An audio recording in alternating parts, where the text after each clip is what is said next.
At its core, roadwork is about the urge to move, to explore, and to discover what lies ahead for your own personal growth. I'm in the Northern Territory with my mate Harrison. We've surfed all over the world together, chasing waves, chasing swells, but after a while we realized something. The best parts of those trips didn't happen in the water. They happened on the road, around the campfire, meeting new people, eating yummy food, and just getting lost.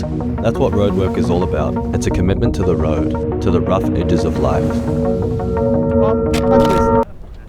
and to the stories that live in the in-betweens.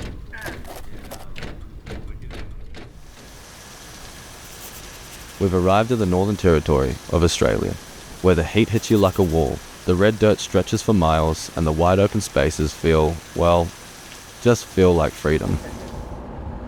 I'm McKenzie Bowden, son of Kiwi gypsies, a professional surfer and a wannabe dancer. I mostly just wriggle around. More than anything, I'm a curious lad. Life for me is lived on the road, where friendships and yummy food are the real currency. Oh, 1-on-1, boy. Like a 1 outs, G.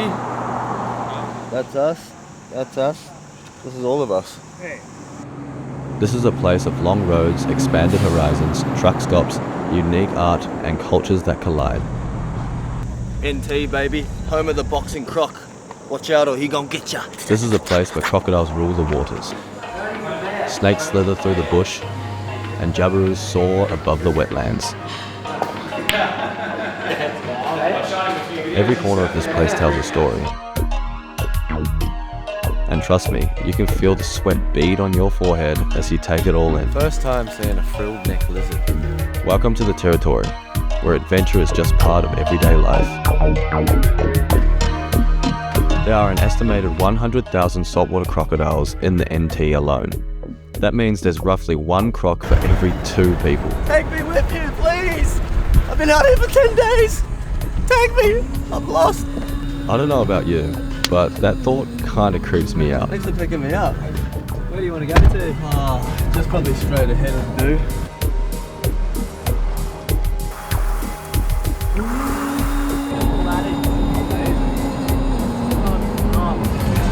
Hey, brother. We're in the bush. We've gone like branch over.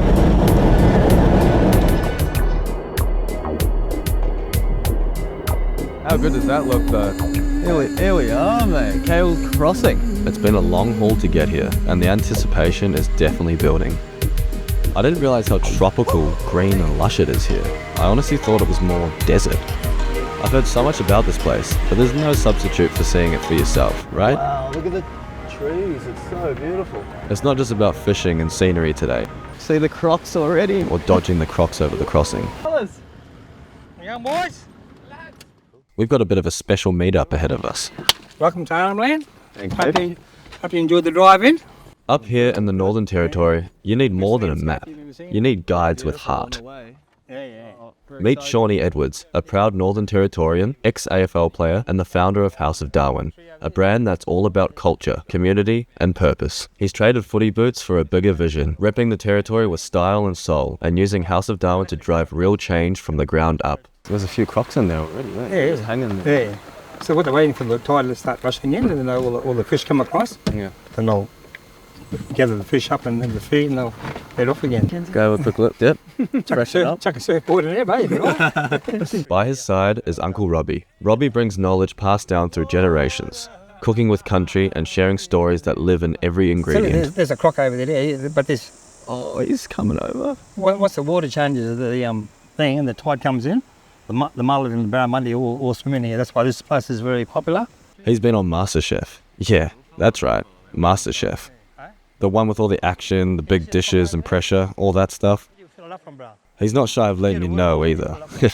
I guess growing up out here is something that you learn about. He can see us, we can't see him. You know, it's a mullet, yeah. But today, he's swapping the kitchen for the wild. And I've got a feeling it's going to be something pretty special. And with his experience, well, I reckon we're in for a good time. This is underwater, 6 months of the year. Really? Yeah, you can't, once it rains, you can't come across here, bro. All this Wow. will be this far underwater. Water be up Really? Arnhem Land has a tropical monsoon climate. Dry in winter, but in summer, massive storms, floods, and cyclones turn the land into a green jungle. Some communities are completely cut off for months due to flooding. Where are we going to? Willigi. Yeah. So we go up there and do a bit of fishing on the coast and do some crabbing at home. Yeah. How far away is that from here? 2 hours from here now. 2 hours, straight through the bush. 200 k's from here. As calm and as settled as I feel, talking and being with Robbie by the edge of the water, I do kind of want to leave the water's edge because it sort of feels like something could creep up on me any second.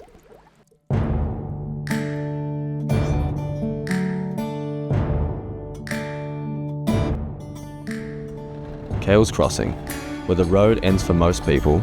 It's the physical edge of the journey, last stop for the general population before they hit private land.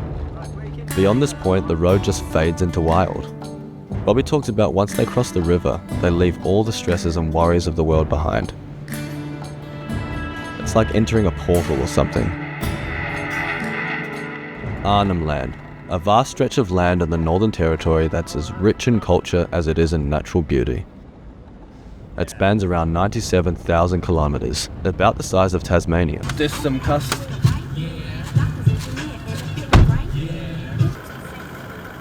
Roughly 18,000 people call this place home, and it's only accessible by four-wheel drive or boat. Every year this land floods during the wet season, reshaping the terrain. Only painted with what comes out of the rocks. All the new art now's got purple and greens and black, all different colours, but all those old people only use what came out of the oak and the rocks. Some artworks date back 20,000 plus years, giving a visual record of changing times. This is a place that lives and breathes with the seasons, and it's been this way for tens of thousands of years. A history deeply tied to the local indigenous communities. This land is not just a place to pass through, it's a sacred part of life, spirit, and culture. There's a heaviness in the air, a sort of magic to it. The sort of place where you feel like the land is watching you, guiding you in a way that's hard to grasp, but easy to feel.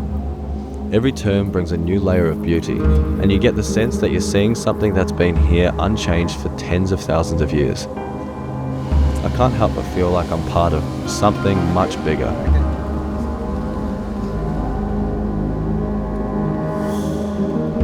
Yeah, where are we? Where did we arrive? We are now at the supermarket, brother. We can get some mud crabs down there in the rocks, some oysters, and a bit of a feed. The local little health store, eh? That fresh shopping, mate. Yeah. It's cheap.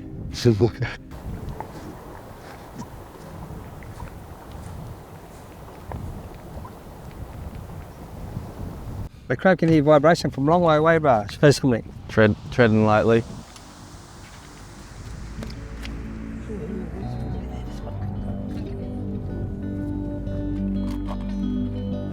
Get these bad boys.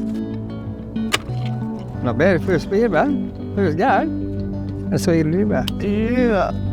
That was cool. They go right through you, bro. Sure. They can damage you like really bad. He doesn't feel one thing at all. Oh yeah. What it does is just stop him from opening his claw and biting you. So if you do this, they'll go to sleep. Really? Wow. Bro, come here, bro, come here. Ah, I get him, bro. It's sweet, bro. How good was that? Well, he's down the road, that must have washed it out.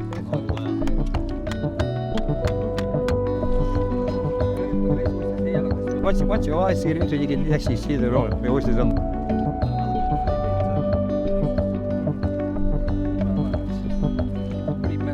We're doing here, bro. We've done well.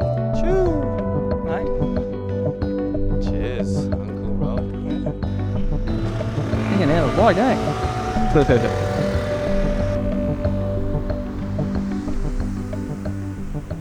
You reaching out with your fingers, like, can't they chop your fingers off? Oh!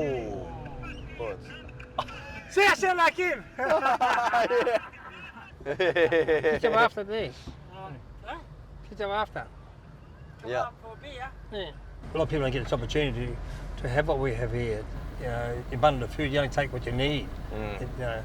most people think, oh, there's 100 crabs there, let's take 50 crabs. Crazy. Yeah. You just take enough to feed and they'll keep mating and Yeah. you take the ones you want to eat. So. I keep thinking about what Robbie said. Look after the land and the land will look after you. I can feel the weight of that. It's not just a saying. It's a way of life out here. This land doesn't just give anything for free. You've got to respect it, understand it, and let it guide you. And if you do that, it'll take care of you in ways you can't even imagine. Yeehaw. We finally arrived to Uncle Robbie's humble abode. Out in the middle of absolute nowhere.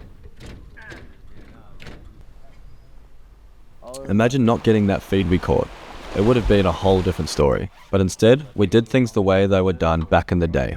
Catching, preparing, and cooking our own food. Hand to table. There was something that felt special about that moment. Catching mud crabs, picking fresh oysters straight off the rocks. And honestly, the best oysters I've ever tasted. Did you sit under the tree, near the neon lights? Did you cross the border there, shrouded in the night? And did you see my father die? My mother had no words. Silently she cursed her time. It makes you appreciate every bite, knowing exactly where it came from and who you were sharing it with. Tomorrow is fishing time, and I'm pretty sure we're about to meet the only 3 blokes crazy enough to spearfish in the territory. And trust me, it's going to be pretty interesting. But right now, there's only one thing left to do. Get some sleep, because tomorrow the adventure continues.